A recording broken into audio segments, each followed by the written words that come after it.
எனக்கு அன்பார்ந்த சகோதரனே, சகோதரியே, தாய்மார்களே, பெரியோர்களே, வாலிபர்களே, இளம் பிள்ளைகளே, உங்கள் அனைவருக்கும் இயேசுவின் நாமத்தினாலே நாங்கள் வாழ்த்துதல் சொல்லுகிறோம்.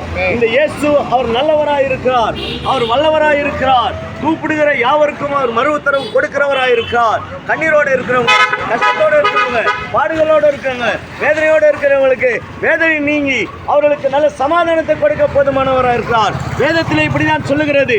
யோவான் சுவிசேஷம் என்ற ஒரு புத்தகம் இருக்கிறது. அதில் பார்த்தீங்கன்னா 14:27 இப்படியே சொல், சமாதானத்தை வைத்து போகிறேன், என் சமாதானத்தை உங்களுக்கு கொடுக்கிறேன். இந்த சமாதானம் கடையில் வாங்க முடியாது, கருத்தருவில் வாங்க முடியாது, சினிமா தியேட்டரில் கிடைக்காது, ஒயிட் ஷாப்பில் கிடைக்காதுங்க.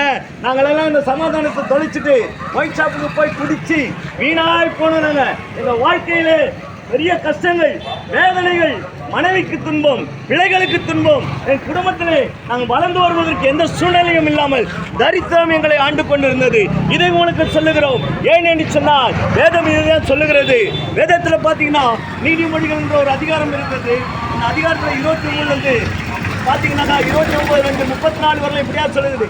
யாருக்கு வேதனை, யாருக்கு துன்பம், யாருக்கு காரணம் இல்லாமல் காயங்கள், யாருக்கு ரத்தம் கலங்கின கண்கள், மதுபானம் இருக்கும் இடத்திலே தங்கி தெரிவிப்பவர்களுக்கும் கலப்புள்ள சாராயத்தை நாடுகிறவர்களுக்கு தானே அது பாத்திரங்களை பார்க்கும்போது அது பளபளப்பாய் தோன்றும். நீ அதை பாராதே, அதை பார்த்தால் அது உன்னை பருக சொல்லும். அது பாம்பை போல ரூபம் எடுக்கும், பிரியாணை போல தீன்றும், தாறுமாறு அவைகளை பேச சொல்லும். நடுக்கலையிலே சயந்தி இருக்கிறவன் போலவும் தாய்மார்த்தடையில படுத்திருக்கிறவன் போல இருப்பாய். என்னை அடித்தார்கள், எனக்கு நோகவில்லை, என்னை அடைந்தார்கள், எனக்கு சொல்லண இல்லை, மீண்டும் எப்பொழுது பொழுது விடியுமோ அதை பருகலாமல் சொல்லி காத்துக்கொண்டிருந்ததா இந்த வாழ்க்கை.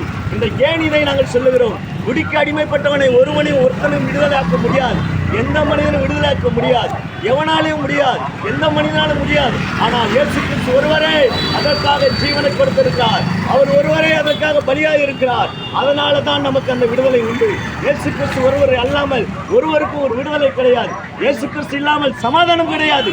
சமாதானம் எவ்வளவு கொட்டி பணங்கள் கோடியாக இருந்தாலும் சமாதானம் கிடைக்காதுங்க. இந்த இயேசு ஒருவர் தான் சமாதானத்தை கொடுக்கிறவர். இதை நாங்கள் ஆணித்தரமாக சொல்லுவது என்னென்றால், நான் இப்படிப்பட்ட வாழ்க்கையை வாழ்ந்து கொண்டிருந்தேன். 2000 ஆண்டுகளுக்கு முன்பாகவே இந்த வேதத்தில் இந்த மகத்துவங்கள் இருக்கிறது.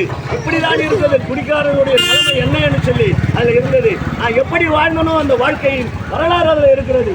இதுதான் வேதம் சொல்லுகிறது. இந்த இயேசுவை நீங்க நம்புங்க, இந்த இயேசுவை நீங்க பாருங்க, நோக்கி பாருங்க. இந்த ஆண்டவர் உங்களை விடுதலை ஆக்குவார். யாரும் இதிலிருந்து விடுதலை ஆக்க முடியாது. குடிக்கு அடிமைப்பட்டவங்க, பாவத்தில் இருக்கிறவங்க, சமாதானம் இல்லாமல் தெரிகிறவர்களுக்கு யாருக்கும் ஆண்டவர் யாரும் ஒரு விடுதலை கொடுக்க முடியாது, யாரும் சமாதானம் கொடுக்க முடியாது. இயேசு கிறிஸ்து ஒருவரே அந்த சிலுவையில தன் ஜீவனை கொடுத்து அதை விலைக்கிரயம் செய்து மீட்டெடுத்திருக்கிறார். அவர் ஒருவரால் தான் கொடுக்க முடியும் இந்த சமாதானம். இந்த சமாதானம் உங்களுக்கு வேண்டும் என்று சொன்னால் இன்றைக்கு இந்த சொல்லுகிறோமே, கேட்கிற நீங்கள் யாராக இருந்தாலும், எந்த இடங்களில் இருந்தாலும் இதை கேட்டு, இயேசுவே எங்களுக்கு இப்படிப்பட்ட சமாதானம் வேணும், எங்களுக்கு இப்படிப்பட்ட ஒரு விடுதலை வேணும், நான் கண்ணீரோடு இருக்கிறேன், வேதனையோடு இருக்கிறேன், நான் துக்கத்தோடு இருக்கிறேன், பாடுகளோடு இருக்கிறேன் என்று சொல்லுகிறனால் இந்த இயேசு இன்றைக்கு உங்களுக்கு விடுதலை கொடுப்பார். அவரை நீங்க நோக்கி பாருங்க, நிச்சயமா இந்த ஆண்டவர் உங்களை விடுதலை ஆக்குவார். என்னை விடுதலை ஆக்கினவர், பாவத்திலிருந்து என்னை விடுதலை ஆக்கினவர், குடியிலிருந்து என்னை விடுதலை ஆக்கினவர், என் குடும்பத்தை காத்து வருகிறவர், உங்களையும் காப்பார் என்று சொல்லி நாங்கள் சொல்லுகிறோம். எனக்கு அருமையான சகோதரனே, சகோதரியே, தாய்மார்களே, வாலிபர்களே, இதை கேளுங்கள்.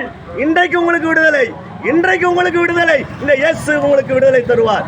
ஆமென். உங்களுக்கு சந்தோஷமும் சமாதானமும் நிறைவா இருக்கும். இயேசுவின் நாமத்தினாலே அப்பா, இப்படிப்பட்டவர்களுக்காக நாங்கள் செபிக்கிறோம். இவர்களுக்கெல்லாம் ஒரு விடுதலை கொடுங்க.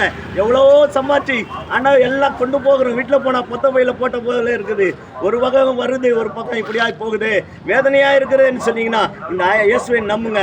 எல்லா விதத்தையும் கண்டித்து உங்களுக்கு நல்ல சமாதானத்தை கொண்டு உங்களை ஆசீர்வதிப்பார். ஆமென்.